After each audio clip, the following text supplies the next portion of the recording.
City. Actually, that's spot on. It is spot on.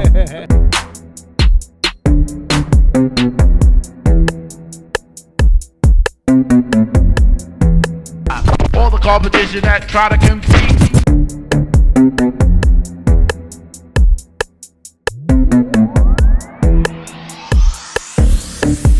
Everything is spot on. What's up, everybody? Welcome back to Spot On Sports, where we're not just accurate, but we're spot on. Another day, another episode.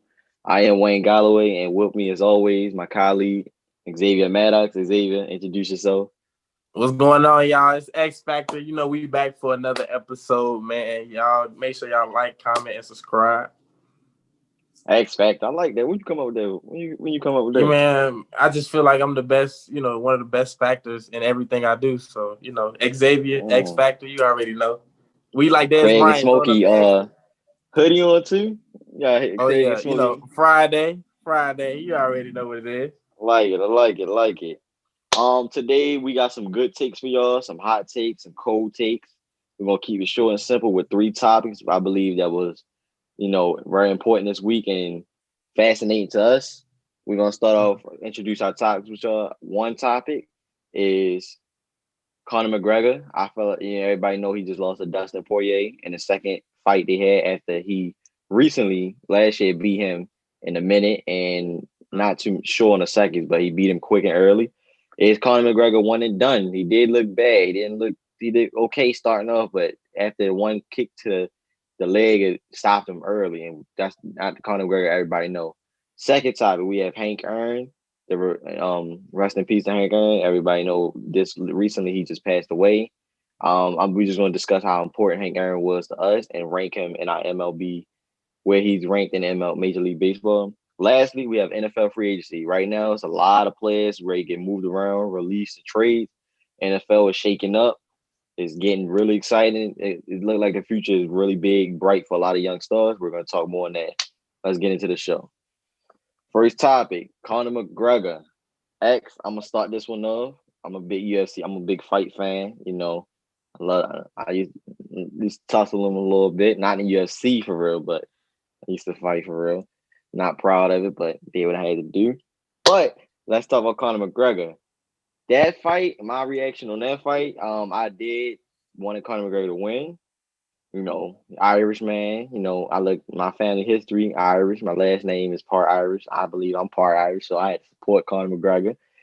Surprisingly, he lost to Dustin Poirier, who looked pretty good coming into the fight. He looked in shape than last time. We got older, they got much respect for each other, which impressed me the most is how he came into the fight.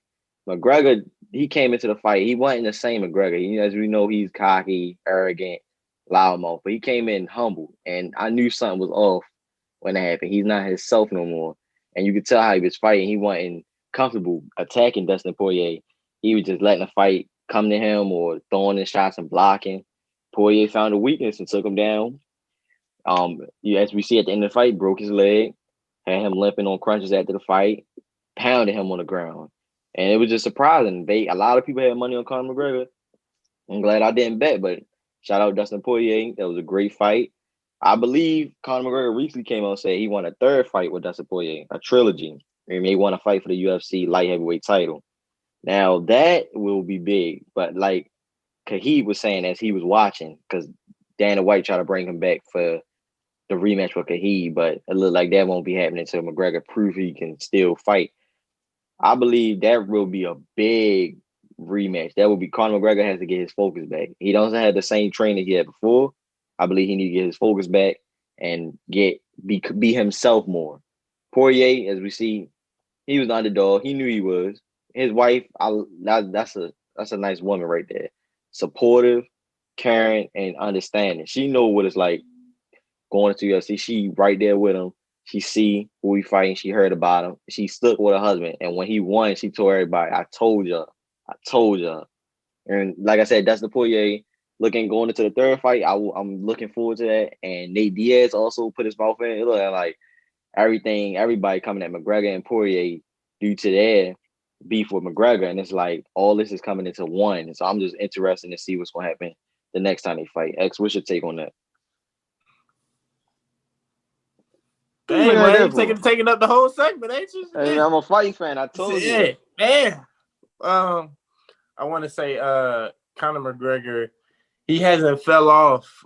Oh, no. Oh, rewind that. Woo-woo. Conor McGregor actually has fell off tremendously because he hasn't been the same since that Floyd Mayweather fight. And I know boxing wasn't his main skill, but I think that killed McGregor mentally more than anything. It killed his confidence because, like you said, he doesn't talk the same, walk the same. He doesn't be as cocky as we know. Because I used to see him be cocky before I even knew about him. So I think it's kind of, and I hate to say this, I think he might need to retire. I don't think he should do another fight. I don't think he should do another fight. I think he needs to retire because at this point, by him losing that fight, that put more confidence not just in Poirier, but in the rest of the fighters. Yep, knowing they can beat McGregor. So, yeah, I'll be like, okay, he beat McGregor. I definitely can beat McGregor now. So, I just think the best thing for him to do is he needs to retire, man, before he really puts his body through even worse pain than it already is, probably. You know what I'm saying? So, I think he needs to retire. You know, he had a great career at the beginning and the middle, but his career now is not looking so good. It's not looking so good. If he would have never took that Floyd fight, I think we still would have been talking about the same Conor McGregor we all used to know. I like that take. That was a very good take. That brought me some memories back to the McGregor Floyd Mayweather fight. I didn't really think about that because that happened. But you know he knocked him out. Yeah, he knocked him out. Yeah, stop the fight, ref. Stop the fight. Absolutely right. Next topic we got Hank Aaron, the great Hank Aaron. Oh, I say the great because he's my favorite MLB player. I'm gonna start this topic of why, rest in peace to Hank Aaron once again. Condolences to him and his family. I'm gonna tell you why this man was baseball. He was MLB. He was MLB. You want to know why? One, he was born around the most racist time, the most dangerous time than now. I'm talking about the civil rights era. KKK busting in your house, running out the back house, coming in your house, taking your food. It was very racist. And during that time, Hank Aaron, it grew up rough for him. Of course, we know Jackie Robinson was born before him, played before him. That's who we looked up to and inspired to be like, and that's why he got into baseball. But the thing about Hank Aaron is he was bigger than baseball. And going back to him being a baseball, I looked at his story and read about him, researched about him. Always heard about him growing up. You know, I love the story, love what everybody said about him. This man really went through it. From childhood to him even getting older, playing from the Negro League. Yes, he started in the Negro League. It was very racist on that time. Even him being in the Negro League, his own people was against him. His own people hated him because he wasn't doing what Jackie Robinson did. I'm not gonna get too much into that, but that just tell you right there, the man was him. He was doing his thing. He was being him, and he wanted to help his community and speak up for what he thought was right. And the whites didn't want him in the league, but he was a very great player, so they got him into the league. All I'm gonna say is the man holds the records for the most RBIs, which is 2,297, extra bases, which is 1,477, and total bases, which is 6,856. All I'm gonna say is Hank Aaron was the greatest. I believe one of the greatest. Well, like I said, the greatest baseball player that ever lived. Not Babe Ruth, who everybody want to keep throwing in there, Jackie Robinson. We know that how they was too, but the man was more than a baseball player. And if you could play during that time, and then when it didn't slow down even, and you could survive that time and play how you played, man, you the truth. You the GOAT. Ain't nobody. This man, he gave back to the underprivileged, and we know how everybody's not privileged, don't grow up with their families or certain mother. Everybody's situation is different. Everybody, it's really rough out here. And his situation, he took advantage of that, even though he was still going what he went through, gave back to the underprivileged financially, mentally, and physically. He gave back to underprivileged people. And that, to me, that's something I always want to do, regardless of you having money or not, just giving back to somebody that don't have nothing. That's really big for me. He was the first senior management for Atlanta Braves, the first, one and only, the first black guy. representing for everybody, standing up, taking a risk to go up there, even though they probably didn't want him, but he was the best for the job. But clearly, even though he's black, like I said, he was his resume speaks for itself. People need to look at that. I think they need to make a story and a documentary about Hank Aaron, how important he was. I'm sad about his loss. You know, Hank Aaron more than a baseball player, the human. He didn't try to be perfect. He played his role and did him. X, what's your take on that? I want to start off by saying, man, I respect your knowledge about the game of baseball. My knowledge is not very big on that. That's good. That's good. But Hank Aaron, I definitely don't know a lot about the guy. But I know that, he broke a lot of barriers down for athletes today. He is a great humanitarian. I don't know if I'm saying that word right for the baseball league. He without him, like you said, is no MLB. Records are meant to be broken, and his records aren't broken yet, and that speaks volumes. That's what I'm saying. And what he had to endure. I look at somebody like Bill Russell had to endure back in the day. When people call them Negroes and stuff, I just couldn't imagine. Tough. Nowadays it'd be I couldn't imagine playing in no atmosphere like that, man. Like, somebody calling you out your name, I couldn't do that. I couldn't do that. So he definitely was very, very strong, not only physically, obviously, but mentally, man. He paved the way. He definitely helped pave the way, not just as a baseball player, but like as a black man, a black woman, child, dog. It don't matter. Inspired many, yeah. You know represented many. I definitely, man, tip my hat off to that. Just for helping, making a better place for us young kids today. So shout out to Hank Aaron, man. R.I.P. Rest in peace. I know you playing baseball up there in heaven, so we can't. I can't wait to get up there, but I can't wait to get up there. You know what I'm saying? What? Rest in peace to Hank Aaron, man. A true legend and a true great human being. Shout out, love to his family and everybody that's a Hank Aaron fan across the world. Shout out Hank Aaron. Last topic of the day. Interesting. This is the NFL. We're not the Super Bowl this week. Not this week. We got NFL free agency. If everybody don't know, it's a lot of players being rumored to be traded, released, and going to a new home. Just to throw a few out there, I'm just named 3 quarterbacks. It's more than 3. We have on a free agency, we have Prescott, Mitchell Trubisky, Jameis Winston. For running backs, for wide receivers, we have Allen Robinson, Chris Godwin, Juju Smith-Schuster, Kenny Galladay. For running back, we have Aaron Jones, Kenyon Drake, Todd Gurley, Chris Carson.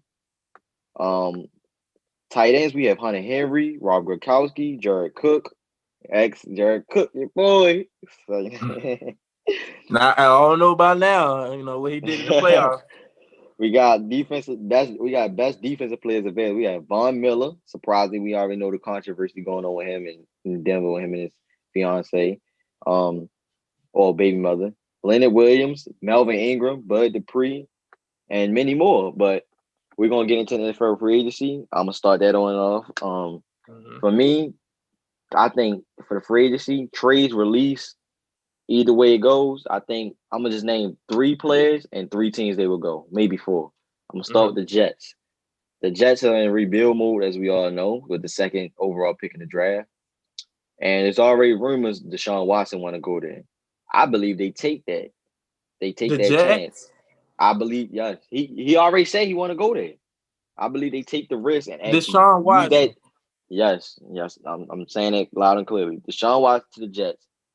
And I'm not too sure on that, but that's why I'm going. That's my prediction. I think they're going to take that risk and trade picks for Deshaun and build around Deshaun Watson. They're also going to sign in the free agency because they have a good amount of cap space. Juju Smith, who will be gone from Steelers. I tell you why he's going to be gone from Pittsburgh. Haskins is coming in. Ben is going out. Juju what he did last year. It showed his, ever since AB left his first years in the NFL, he was pretty good. AB left, and it showed he can't be a top receiver. Claypool came in and took that spot. Johnson is stepping up. The running game is not so well, so the receivers got to step up. Ebron is not doing that good. I personally think Claypool is better than Juju to me. Hey, it's looking like he got a better future right now than Juju. Yeah. So I'm saying Deshaun Watson and Juju will go to New York Jets. That's my prediction. My second prediction, Matthew Stafford. He's a talented quarterback. We already know what he did in the league. He doesn't get enough credit because when he's at Detroit, I say Detroit ends careers due to, for example, Megatron, Barry Sanders. They hold you and just let you get abused. Matthew Stafford, that's definitely what he was doing, even though he still was doing what he had to do. The O-line could protect him. He out there playing through injuries, offensive coordinator probably not communicating right. He has really good talent around him. I always like the Detroit team. They got really good talent, but couldn't execute. I think a good fit for him is Indianapolis Colts, replacement for Phillip Rivers. That team and that style of play, I think that fits Matthew Stafford really well. The Colts is the average team in my eyes. They could get a little more aggressive, and I think Stanford will bring that aggressive in. My last prediction for the NFL free agency, Allen Robinson to the Miami Dolphins from Chicago Bears. He's not underrated to me. He's not getting attention because he's not D-Hop in them, and he's not, don't have the quarterbacks they have and not the team around. But Allen Robinson is a talented receiver since Jacksonville Jaguars. Very good hands, not a lot of drops. Great route running. Okay against some top corners. He could get better. But him going to Miami, you put him around Parker if the Dolphins keep Parker, Albert Wilson, and Grant, the little small slant receiver. Tua, Dolphins got some problems with Tua right now. I don't know how that's gonna work out. But you put him in a team with a quarterback and some other receivers so he can make it work. I think Allen Robinson will really ball out and become a big receiver going into the next year. What's your take on free agency? I want to start. I want to start off by saying I think Deshaun Watson goes to Miami. Oh, for over Tua? Yeah, and I think Tua will go to the Jets. I think Tua will go to the Jets. I think him and Devontae Smith, because I'm assuming the Jets will get Devontae Smith. I'm assuming. I think that'll be the first of starting to build around the Jets. Wow. I can see Jared Cook is going to stay with New Orleans, even though it pains me that he fumbled like that. Always tuck the ball. But I think he will stay with New Orleans. Jameis Winston will sign again with New Orleans for a short deal, probably about a year or two. You think they keep Jameis? I think they're going to keep Jameis just to test him out. It's going to be like a Cam Newton thing with the Patriots. They're just going to test him out for a year. Cam in the free agency too. That's what I'm about to get to. And Cam is going to Washington. Cam is a starter or backup. No question. He's a starting quarterback. No. Now think about this. The quarterback that recently just played in the playoffs against Tom Brady, named Heineke. He showed potential to be a starter. Yes, he did. He did show potential. One game. Now you got. Yes, that's against that was in the playoffs against Tampa Bay, who's in the Super Bowl right now, and you bringing in Cam Newton, who didn't do so well in New England. I don't believe it's his fault because the team was well built. By you saying that, so was Nick Foles better than Carson Wentz? When they went to the Super Bowl, was Carson Wentz not better than Nick Foles? Carson Wentz was better than Nick Foles, but he got hurt. But Nick Foles showed that he did what Heineken basically did, but it just wasn't. Nick Foles was on the team before that. He came back to the team and he became a bench player. Remember, Nick Foles was struggling. He came back to Philly during that year. You think Heineken can play like that every game?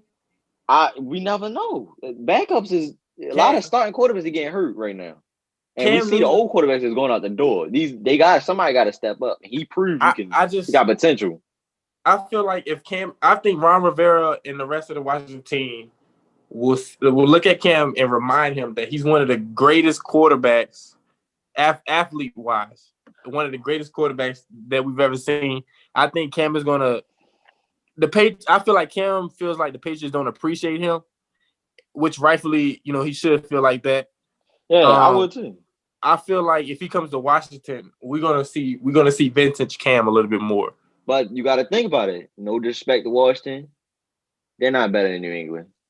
You have to really build around them. X, don't do this to yourself. Don't make the embarrassment. Washington. Yes, they made the playoffs. Look. Yes, they made. We know this. On but they're Spot not on better. Sports. New England. On Spot on Sports, I'm saying this right now. New England is not better than Washington football team. Oh, Spot on Sports, get him. Get him. Comment on this, please. Get him. I'm not gonna say what I'm gonna say. Let me know what y'all was thinking in the comments. Washington football is better than New England. Before the show, did you drink and drive? What happened? The nerve the thing you just said, you're out of your mind right now. If I had to choose a team, I'm choosing Washington. You crazy? I'm choosing Washington. Josh McDaniels. I'm ride or die Washington. Ride or die. Is you crazy? Hey, ride or die. You have the nerve. Ride or die Washington. The nerve to say ride or die. We're gonna end it. We're gonna end the show on a good note though. So what about Dak Prescott? That's gonna be the last one. You believe Cowboys gonna sign him back? Or you think he's gonna be the same when he come back? That's tough. I think Dak Prescott will stay. Short-term deal. Okay. I think he would definitely stay. Matthew Stafford. I think Dak gonna stay. Yeah, I think Dak. It shows they need him. But I don't know if he's gonna be the same. I'm not saying that. I think Matthew Stafford, he will go. I can see him going to the Colts. I definitely could.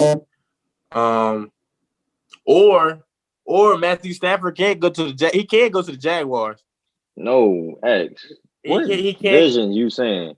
He can go to the Colts. I think Jaguars in rebuild mode. If you don't know, they're getting Trevor Lawrence with Justin Fields. I believe it's Trevor Lawrence with Urban Meyer. You're right. Come on, man. And scratch that. Sorry, Spot on. Scratch that. That wasn't spot on. That wasn't spot. My bad. Yeah, that was way off. That You've been way off since that walk. I forgot about Trevor Lawrence. Excuse me. But okay, so scratch that Jacksonville. But I can see him going to the Colts. I can really see him going to the Browns, really, to replace Baker Mayfield. Baker ain't going nowhere right now. Baker just took them to their first playoffs in years. He's not going nowhere right. He's locked in. That's I take Matthew Stafford over him, even though they both bench players to me. Gotta look at him in the system. You think Matthew Stafford a bench player? And Baker Mayfield. They're both bench players to me. You both bench players. They both bench players. Get them on the bench. But they do. Wow. But Matthew's better. Matthew's better than Baker. But like you think sending Matthew Stafford to Cleveland is a good fit? That don't even look. That not going by looks either. But that don't even sound right. That don't look right. That it sounds perfect. It would fit. Matthew Stafford is a quarterback with arm talent, good vision. And he's going to be paired up with a great running game and some very good collective receivers around him. X, what group? Odell still has to reprove himself because he hadn't had a good season. Landry is okay, but he's not at his high level he was. So what are you talking about? I'll take Kenny Galladay and Marvin Jones over Odell and Landry. Yes, I will. Well, you need to be drug tested, not me. No, you need to be look in the mirror. You need to be look in the mirror. Tested. Galladay is upcoming top. Waiting on that kush, y'all. Waiting on that kush. Yeah, and you need to be hushed because you said ever since you said Washington, it seems like you need to go to the Capitol. Hey, Chase Young. If you ever see this, I'm riding with y'all till the wheels fall off, dog. Y'all better than New England. I'm here to tell you. The wheels ain't even on yet. They ain't going nowhere. That's all right. They rolled to the playoffs, didn't it? They rolled to the playoffs and roll right out, right? Roll right back home. Or stayed home. I guess they passed your team house on the way. What team you got? You on Cam Butt. So, but anyway, thank y'all for coming, tuning in on Spot On Sports. This is the new way of sports where we're not accurate, but we're spot on. I am Wayne Galloway once again. This guy, Xavier Mag, my colleague, giving the weirdest takes out of his mind. Man. Let me know in the comments that I ain't crazy, y'all. Let me know. Let him know he crazy. Let him know. We would like to see y'all opinion. Like, comment, and subscribe. Thank y'all for tuning in. This is Spot On Sports. We thank you guys for tuning in to this week's episode. Be sure to check out more shows here on this YouTube page, such as SOS Discussions or My Point Exactly. And most of all, keep watching Spot On Sports! It's a new wave of sports that's sweeping the nation. We're not just accurate, spot on.